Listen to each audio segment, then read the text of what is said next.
నేను ఈ వెస్టిజియన్గా చెప్తలేను, as a వెస్టిజియన్ కాదు, బయట ఉన్న పర్సన్గా మిగతా అన్ని కంపెనీలు అన్ని ప్లాన్లు ఒకసారి చూసిన వ్యక్తిగా చెప్తున్నా. వెస్టీజ్లో నీకు సక్సెస్ రాలేదు అంటే ఈ భూమి మీద ఏ డైరెక్ట్ సెల్లింగ్ కంపెనీలో నీకు డబ్బు రాదు. రాంగ్ అని ప్రూవ్ చేస్తే నా ఇన్కమ్ మొత్తం నీకే ఇస్తా, రెడీ. దానికి ప్రూఫ్ కూడా ఉంది. ఇప్పటిదాకా వెస్టీజ్లో నేను 3 ఏళ్ళు అవుతుంది, వచ్చి 4 ఏళ్ళు వేసుకో. 4 ఏళ్ల నుంచి చాలా మంది వెళ్ళిపోయారు. ఒక్కరిని చూపెట్టి నాకు బయట సక్సెస్ అయిన ఒక్కరిని. ఓడు ముక్కుపుల్ల దాంట్లోకి పోయిండు, ఓడు బైక్ దాంట్లోకి పోయిండు, ఓడు ఉప్పుకారం సిద్ధపడ దాంట్లోకి పోయిండు, ఓడు రోజు పడే దాంట్లోకి పోయిండు, ఓడు పొద్దు వారం పడే దాంట్లోకి పోయిండు. ఒక్కరికి ఏకాలం లేదు ఇప్పుడు. వీళ్ళకెళ్ళకు వాళ్ళ ఆ ఈగో ఒప్పుకుంటలేదు రిటర్న్ వస్తాను. 2-3 చరణ్ తప్పి వచ్చారు.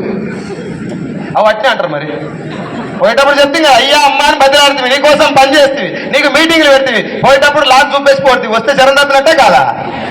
Sir no. ఒక వ్యక్తి వెస్టీలోకి వస్తుందంటే వారిని నమ్ముకొని 100 మంది వస్తారు. ఒక లీడర్ ఆగిపోతే 100 కుటుంబాలు ఆగిపోయి